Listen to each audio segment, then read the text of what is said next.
early morning, depending on where you're at. Everybody, it is Dave P. and my main man, RJ Pepino, with the cream for our Wednesday live stream.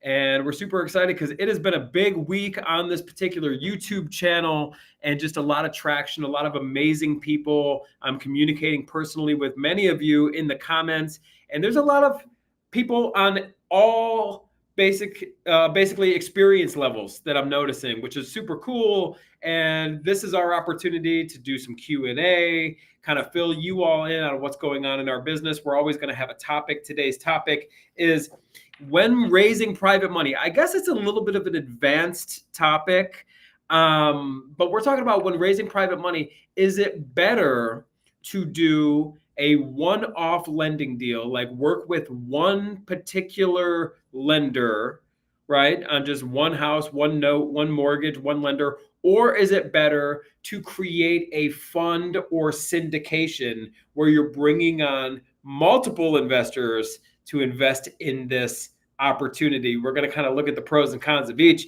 but I just wanted to start off and let everybody know we're super grateful that you are here, part of this channel, part of this growing community. RJ, how you feeling today? I'm excited, man. We had a really big increase in subs. So if you're here today and you're new, definitely get into the chats, introduce yourself. Where are you from? Are you in real estate? If you are in Ohio, we'd love to connect with you. If you're just starting out, we'd love to see where we could add some value to your business. And it's really really cool to see us.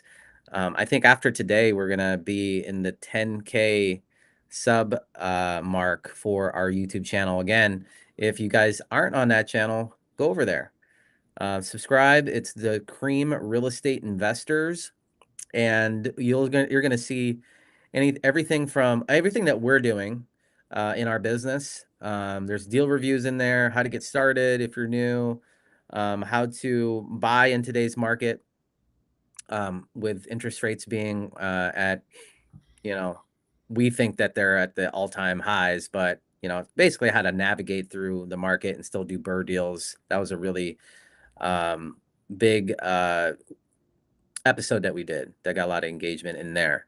But yeah, in the comments, let us know where you're seeing this live stream at. Love to connect with you.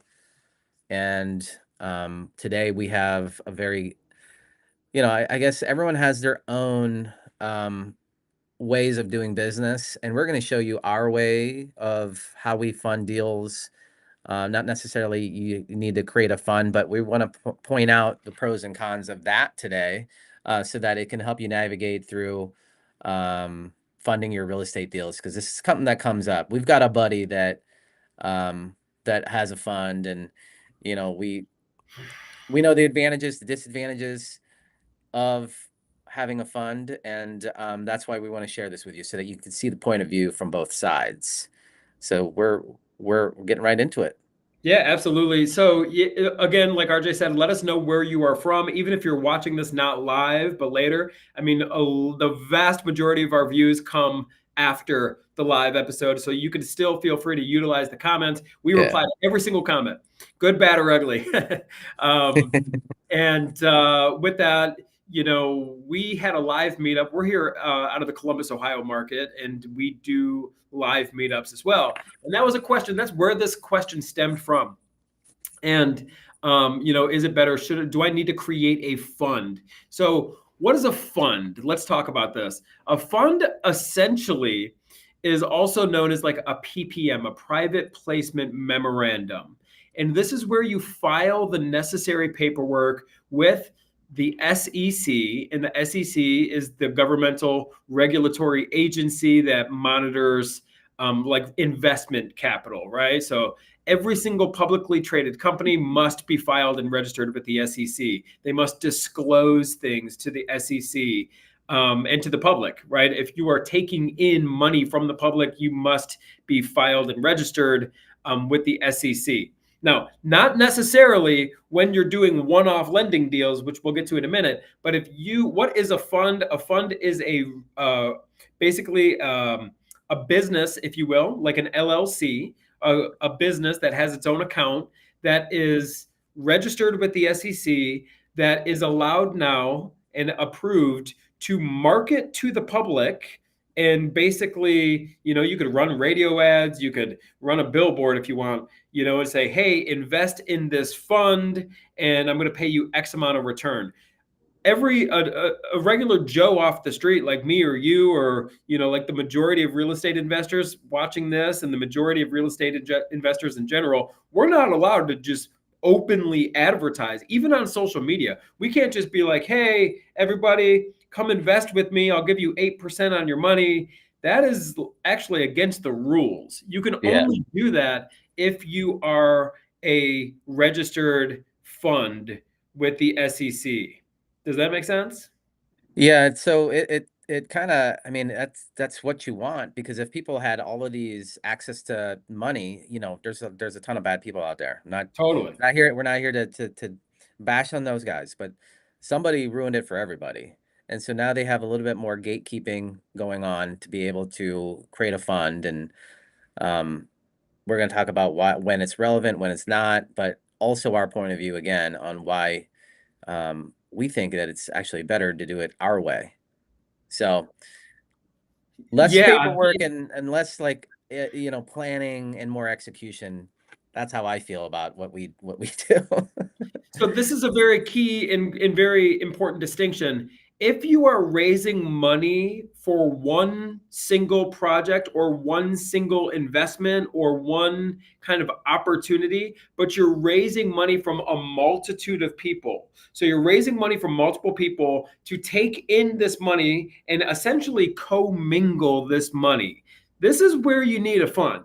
So if you're taking money in from all different kinds of people, right? You need to have a registered fund or registered syndication. You need the permission to essentially commingle people's money. Now, this is important. If you are dealing with a one-off lender, if you're raising money on one single asset, you're working with one lender where there's one private lender, one borrower, one piece of collateral, one note, one mortgage or deed of trust, you do not need to be a registered fund when it is just a one-off lending deal. This is a very important key distinction between these two types of vehicles here that we're talking about when it comes to raising money.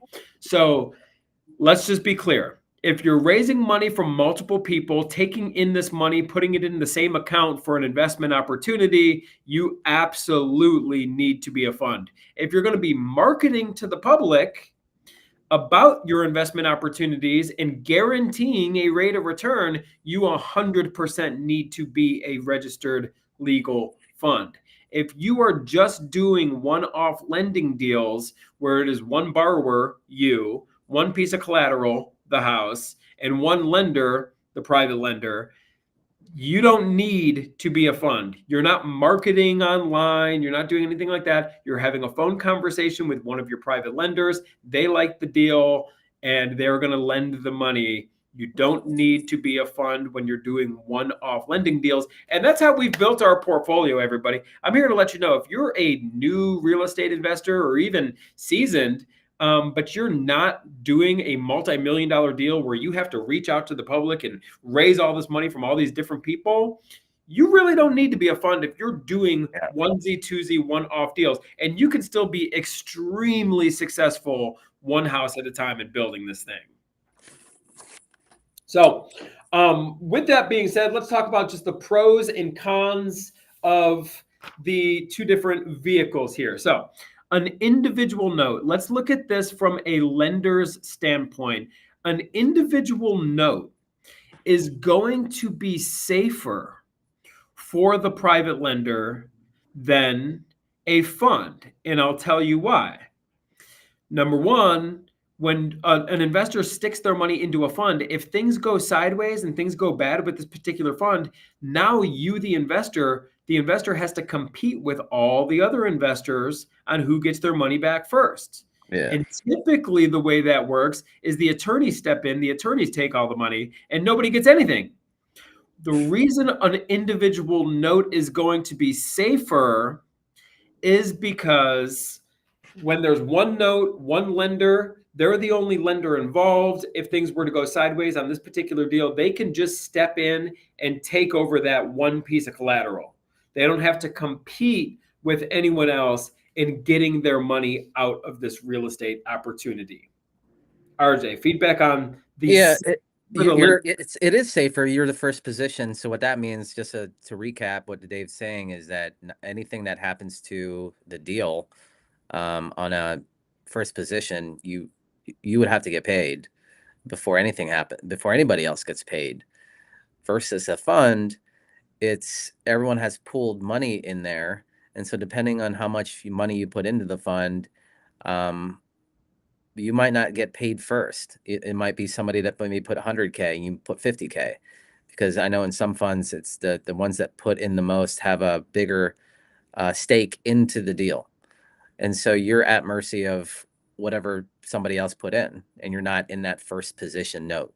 So safety from being a first position note lien lender is actually, in our opinion, is the safest. You're not commingled. So I think this is a good example for, for people to really know what they're getting into in these funds, because they think they get kind of, one of our mentors said, they get drunk on yield. So like, yeah, I'm gonna get a 10% preferred return. Great. Okay, well, what happens if the deal goes bad? How are you protected here? You want to be thinking about that, especially with the investment. Even if it's only 25 or 50K investment in, that's 25, 50K of your money. Absolutely. Another thing here, so when it comes to, bigger deals, we're talking about one-off lending deals, and I just mentioned, and RJ and I have built our business and built our portfolio basically one house at a time, one lender at a time, one rehab at a time, just kind of building it brick by brick here. If you're involved in bigger deals, that's where a fund is more relevant, right? Because it's easier. The barrier of entry for a one-off lending deal is relatively small. I mean, our average loan size from a private lender is going to be between 100 and 200K. That's all we need to raise. So we can go to one person. We can find somebody with the 100, 200K to do this one-off real estate deal. If we're talking about a multi-million dollar, essentially apartment building, let's say we have a lender who's willing to lend a first of 60 like 60% loan to value. Let's say we have $1 million deal here, right? We can buy this thing for $1 million. Let's say it's worth 1.8. It's like a good deal, right? But we need $1 million to buy this thing. Well, let's say we go to a big bank and the bank is willing to give us 60%. A lot of banks will do that deal. It's a good deal for them. 60% of loan to cost. If you watch our videos, you know the difference between loan to cost and loan to value. But let's just say the bank is willing to give you 600 or 60% of the money that you need to buy this $1 million deal. It's great. They got 600. You still need another 400, right? It's not as easy to go to one person and just say, hey, I need 400K to do this deal, and this is how we're going to pay you and whatnot. With a larger amount of money, you may need to hit up 4 different people with 100K each, let's just say. In that scenario, when you are, essentially raising money from multiple different people and they're all going to be depositing this into this business, you need to have the proper structure into place. That's where it's more of a, you're going to see these funds established. You're going to see these syndications, which is just essentially just like a fund. That's really more applicable for the larger deals when you need a larger amount of capital to get involved in the deal, and you can't necessarily just get it from one person. Does that make sense? Yeah, it does. I think so just to kind of make sure everybody understands, for bigger deals, then it would probably make sense. If you're doing, 150 to $250,000 loans, which is the space that we're in. We're in the affordable housing. And why? Because you get the most buyers, sellers, fund lending, and exit strategies there. It's first position note deals.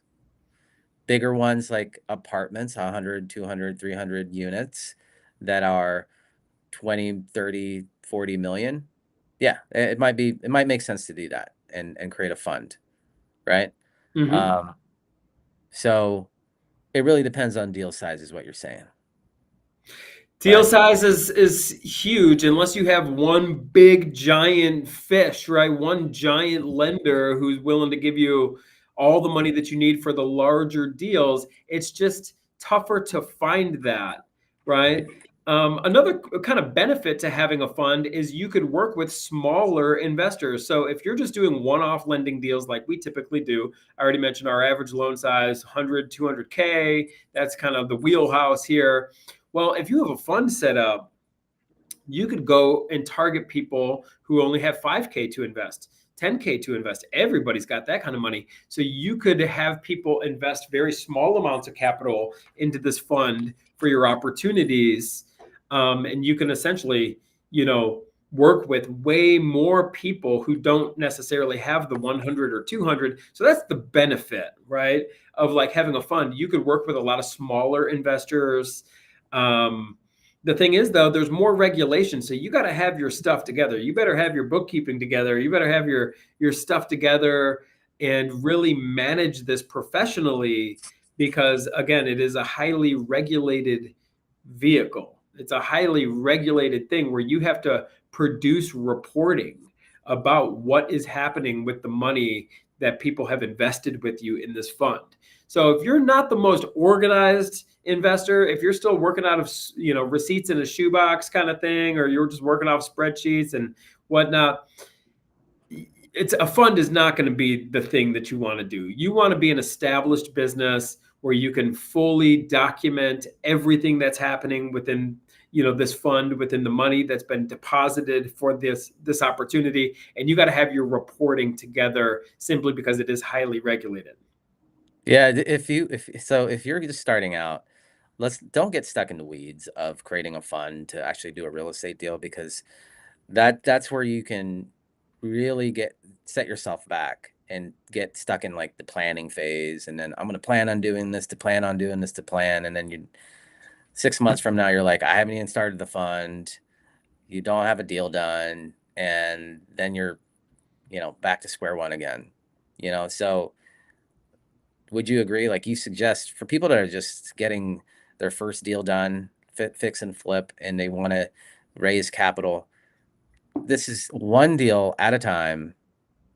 Get started with a first position lien type deal, not a fund. Easy Because peasy. all of this planning stuff is it just holds people back. They get stuck. They're like, oh, this is so complicated. Don't overcomplicate it. Start with one deal, build your credibility kit.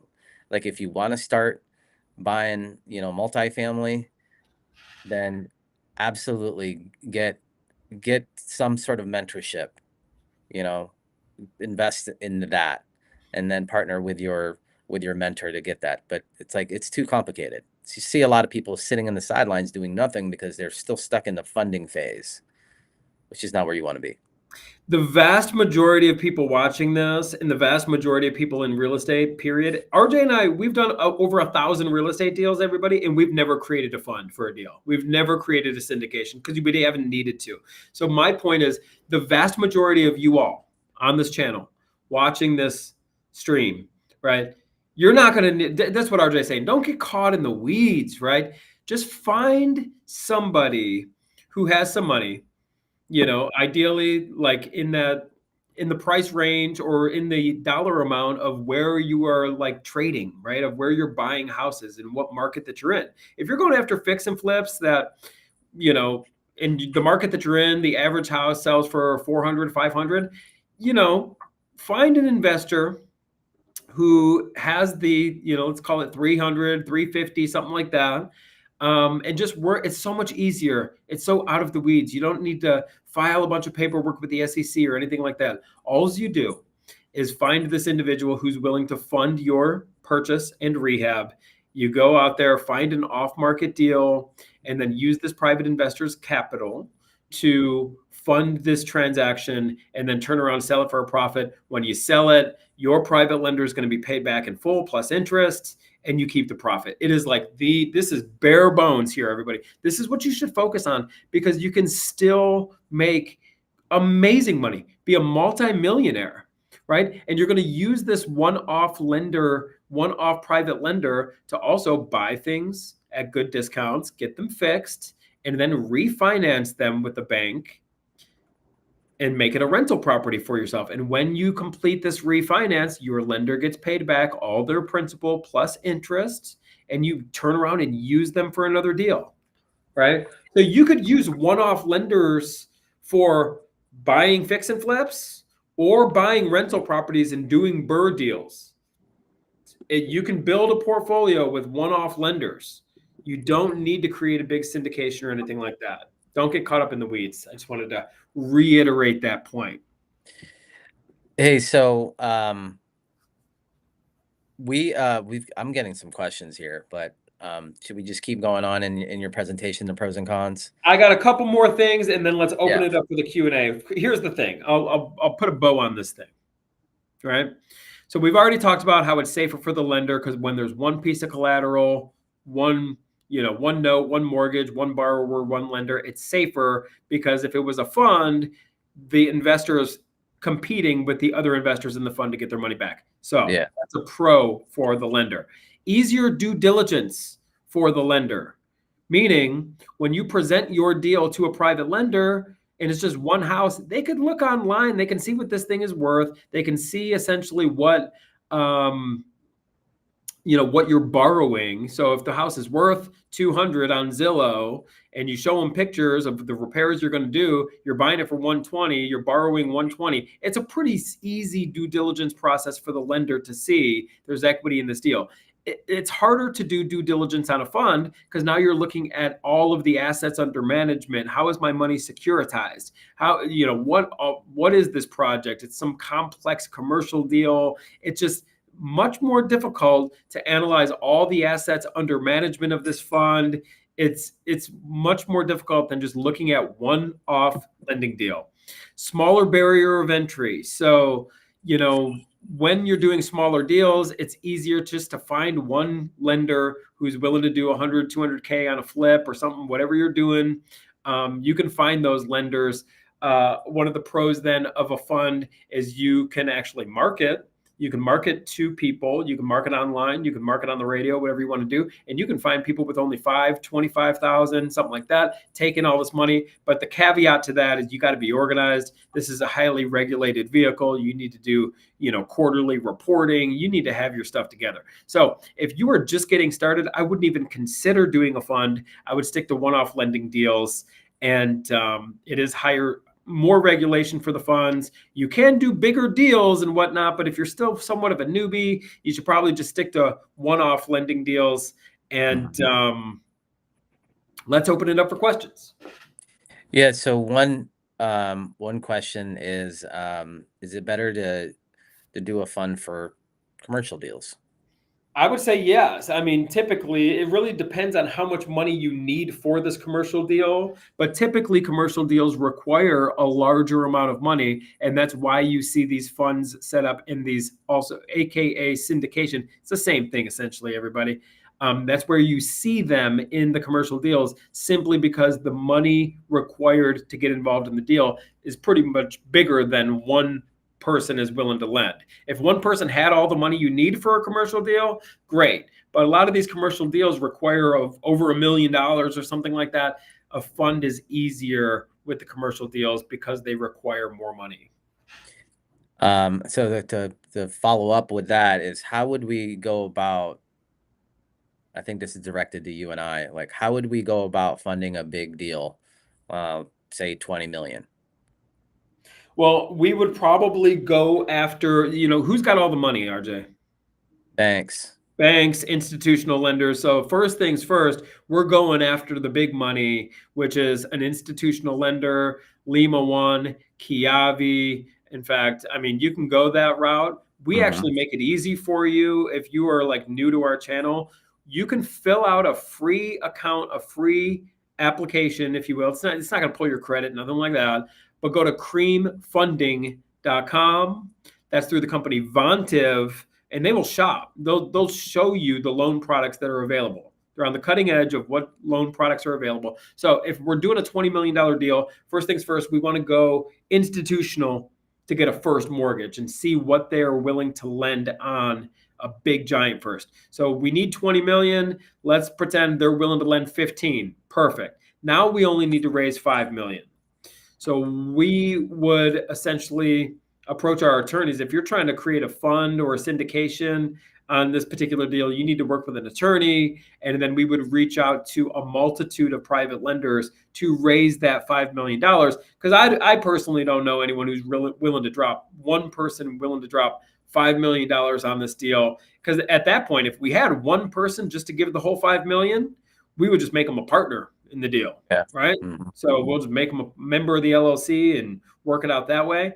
That's how we would fund a $20 million deal. Go after a bank or an institutional lender for a large first, and then raise the rest of the money that you need in the form of some kind of syndication, something like that. Yeah, and this is what we did when we took down a big portfolio, is that the institutional lender was a West Coast lender. They put up, 85% of that deal. It was a $16 million deal. So they put up 90% or 85% of that. And the rest of that came in a form of private lenders.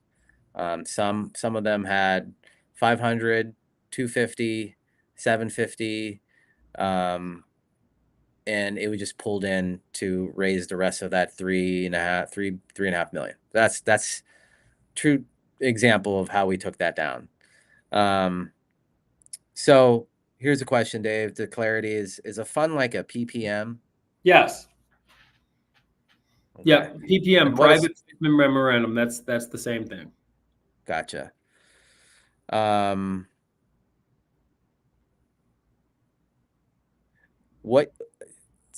think this is what they were. If somebody does invest in a fund, what can they expect?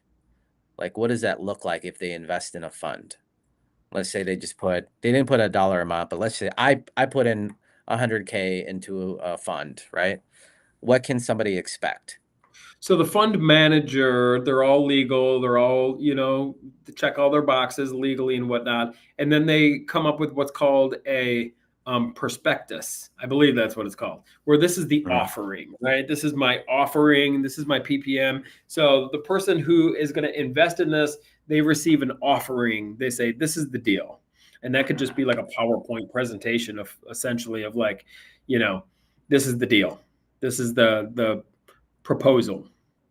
From there, it's, they can expect to receive whatever is outlined in this prospectus, right? Whatever is outlined in the terms of this deal. Are they going to receive quarterly payments? Are they not going to receive any payments, but just to receive equity in what this fund is investing in? Are they going to receive monthly payments? What is the equity share, if any? All of that is outlined in this prospectus, right? In this offering, which is created once the fund has been established. And basically it's the fund manager's job then to fulfill on the promise that is proposed. And then if they wanted to now, say 6 months go by and something happened to them financially and they have an emergency and say, hey, can I get my 100K back? What happens then if they wanted to pull out of the fund? It really depends. I mean, that would be written into the offering also. It's called like redemption, right? Is there a redemption window? Like, does the fund manager promise if you want to redeem your capital, we can pay you back in 90 days? We need some kind of window or something like that. But if it's not written in there, the fund manager technically does not have to give the money back. I mean, you invested, we're following the guidelines of what's been offered to you. So that's another kind of downfall a little bit of investing in a fund rather than investing in a one-off first position note. The one-off first position note is actually more liquid because with that note, you could sell that note to another investor. basically, if you really needed that money back, if one of our investors really needed that money back, in fact, I got one right now, Barnett Road, RJ, we got to fund that guy. We got to find a new lender to swap him out because he needs his Mhm. money. And we have a relationship with this person, so we're going to get him his money back. But we're just going to go find a new first position lender to take over this note. Or not take over, Mm. but pay him off and create a new note with a new investor. It's easier Mhm. to take people out or get people out when it is a one-off lending deal. When it's a fund, essentially, maybe the person in the fund could sell their position to somebody else. It's just messy, though. It's just not as clean. Mhm. I just did want to make the point. It's not the fund manager's responsibility to give the person's money back as long as they are operating within the guidelines of what has been proposed. So the fund manager can basically say, "Hey, no, Yeah, I don't have to I give you didn't your do money anything back. wrong. No, I yeah. didn't do anything wrong. Yeah, or I can't give it to you I until the can't end." because the Yeah, money's in the deal, It's yeah, like this, my proposal to you was you're going to get your money back by this date. You're yeah, wanting it back early, I need to stick to the game plan that I put in front of you that you agreed to. yeah. So you got to pay attention to what your investment, prospectus is, and find out when you can get your money back, and also ask that fund manager, "Hey, if in the event there's an emergency, how can I get my money back if I needed to?" Very, very good explanation there. Um, I guess give a brief. So this is just my question, but when a lender borrows from us, first position, what does that look like? What are they going to expect? So give the overview of what that looks like from our standpoint of first position lien lending. Um, you already touched on, the flexibility. Flexibility is key. Yep. What you're asking is when a lender lends to us, I think you said borrower. What you meant is we're the borrower, they're the lender. Somebody's lending us money Yeah. in the first position. Essentially, so here's the deal. It's very simple when you do things the right way. What is the right way? Title company, right? So here's a example of what we do all day, every day. This is what we coach you to do as well, right? Remember, when you're dealing with one-off lending deals, you don't need to be a PPM, you don't need to be a syndication, you don't need to file with the SEC or anything like that. So we find an off-market deal, which is a home run deal. This is what we coach you to do. We get our deals online. We know every marketing campaign you possibly could imagine, every list that's pulling, probate, tax delinquent, code violation. We go after all of it, right? We get a motivated seller who calls us. House is worth 200. Motivated sellers willing to sell this to us for 90. Property needs 60K in work. So we need 150K to complete this deal. 90 to Yeah. go to the motivated seller, 60K for the rehab. We call one of our private lenders and you say, "Hey, Jim, I've got a deal here. The ARV, after repair value, is 200. Here's the comparables. Let's go through this together on Zillow. I'm not making this information up. It is all day long worth 200. I only need 150 for this deal. So I am in this deal for a 75% loan to value. The loan I'm seeking is 150. The value is 200. 150 is 75% of the value of 200. Your money is secured in a first position, senior lien position. The collateral for this loan is the property. If I didn't pay you, you can step in just like a bank and take over this property worth 200 where you only have 150K of your money into this deal. With that said, I've never had a deal go bad. This is a safe deal for you. I'm just presenting the numbers here. So, Mr. Lender, I need 150 for this deal. I will pay you 12% on your money. Lender says, "Sounds good to me." So the purchase of sale agreement for 90, remember, is sent over to the title company. Title company runs a title search. They're going to make sure there's no other liens or anything that needs to be cleared up. Assuming that title comes back clean, the lender is sending in the $150,000 to the title company.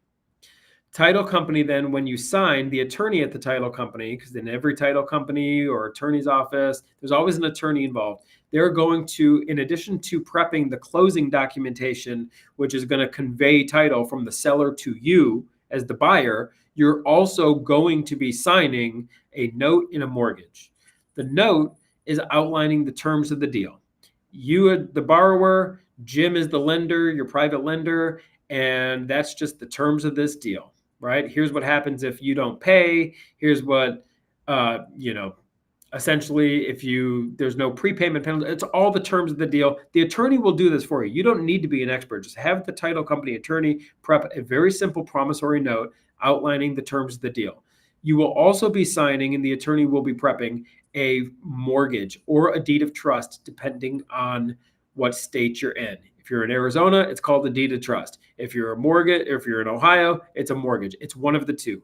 That is just simply a lien that you are putting on this property that is putting the lender's 150 security against this property. That means you cannot refinance this property. You cannot sell this property without this lien being cleared, which is the $150,000. So the lender sends the money into the title company. The title's clear. You're signing a promissory note in a mortgage right there at the title company. When this deal funds, the seller gets the $90K that you promised them, the motivated seller. You get the property. You're the owner now.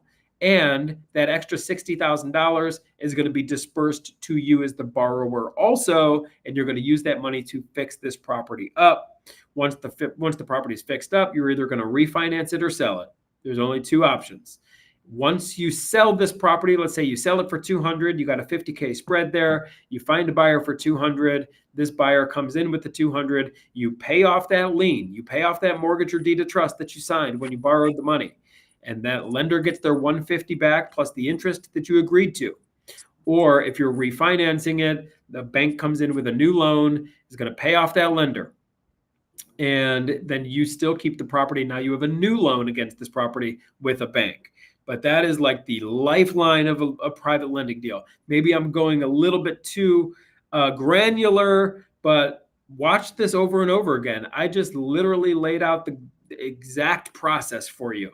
So watch this, rewind it, watch it over and over again. Those are the mechanics of a lending deal. Thank you, Dave. Thank you for being very specific and detailed. Let me check for more questions. Are you seeing anything on your end?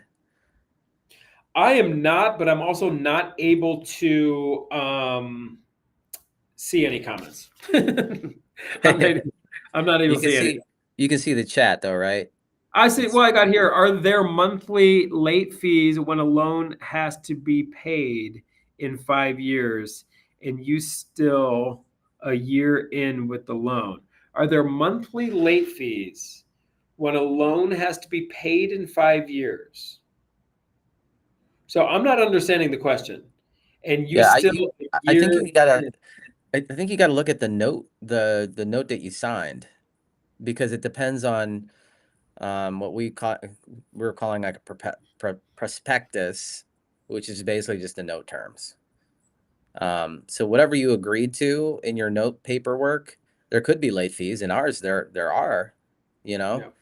Yeah. And if you are in a note, like if you're in for example, in a note that is 5 years, and you either want to sell that property within the 5-year note, there's going to be late fees. If it was like a bank note, there's not late fees, but there's early prepayment penalty fees. But certainly, like I would look at your note and mortgage and the terms that you had outlined or that were outlined if you lent on that. And if the borrower is late, certainly collect or call them and say, hey, what's going on? You want to work, obviously, if you're a private lender and you're working with the operator, check in and see what's going on. It could be a banking issue. We've had banking issues before where, us sending in a wire or a check, sometimes some of these institutions want checks to get delayed. And we like that one-on-one relationship. with the private lender, because something does happen. This is like real life. Stuff happens. Real estate isn't perfect, and you're not perfect. And banking, you can only control so much with banking, and then it just sometimes doesn't hit the account, whatever. So Don, I would look at your note and mortgage and what you agreed to if you are the borrower or if you're the lender, because it just Yeah, depends. I mean, in fact, the promissory notes that we create with our private lenders for our one-off lending deals, they do have a late fee, 5%, you know? So it's all what's written in the note, like RJ Yeah. said. Yep. Question. What are the, and you guys, this is our opportunity. We got a couple more minutes here. Ask us anything if you want to talk about off-market deals, if you want to talk about how we structure our deals, how we pay our private lenders. You know, everything is on the table right now while you got us. We will be producing content all week as we have been. Appreciate all the new subscribers. But we're here for you. We're grateful for the opportunity to be on this path with you of building wealth in real estate, making money in real estate. Ask us anything. I don't know that there's really anything we haven't seen at this point. Rehab, construction, property management. We are in the game very much so. Here's one. This is in an IG. If you pay for the loan before time, do you get any decent, I think, discount? No, typically not. No, and but also there's also not any penalties. I thought you were going to ask me if there's any like prepayment penalties. I guess you could try to negotiate something like with your lender, but it's not a very good look. And if you want this person to take a discount, don't expect them to like want to work with you again, right? So you just want to pay them off in full. There's no Yeah. penalty for you to pay them off early. And just what's the first thing we do as soon as we pay a lender off, RJ?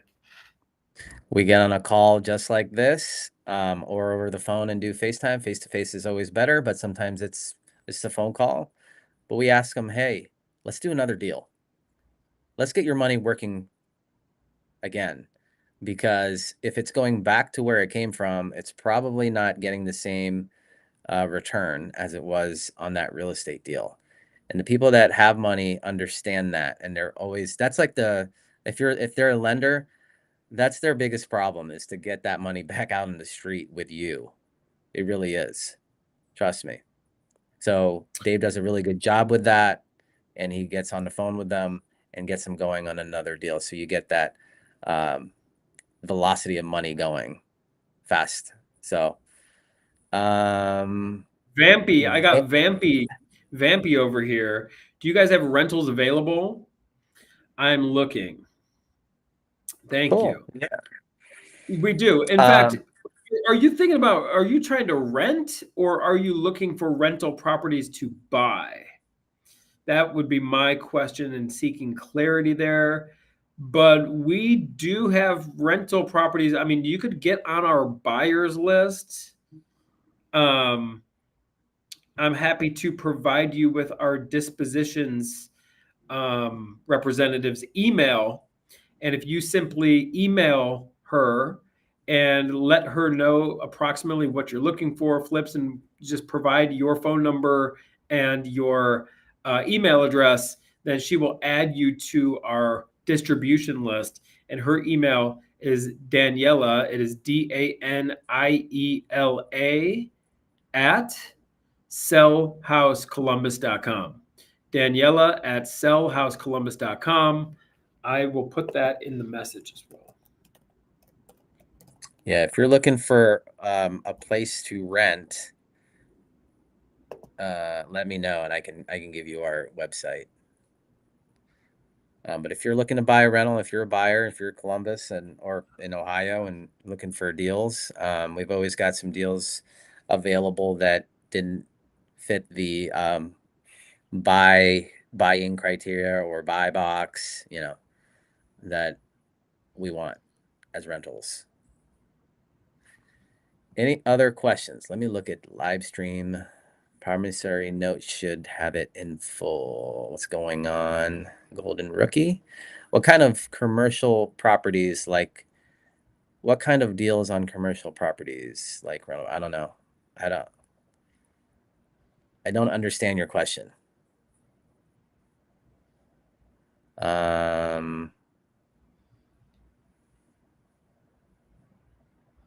Do you, oh, okay. Nope. We've already answered that.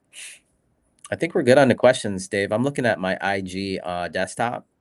I don't know Cool. if you can, I don't know if you can pull yours up, but there might be some questions there. No question is a bad question. No dumb question. There's no dumb question, so don't be afraid. We're here. We got a couple minutes left, and then we gotta end this live stream, but we might be going back live today again on YouTube. So if you guys are good. Well, this is I'm live good. on YouTube. Yeah, but we might go live again. That's what I'm telling them today.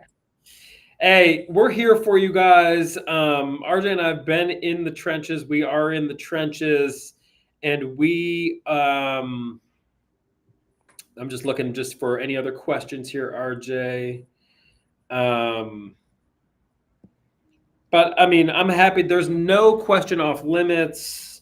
It's a great time to work with real mentors, free. I mean, we're here for you right now. Hang on one last moment. Let me just take a look here.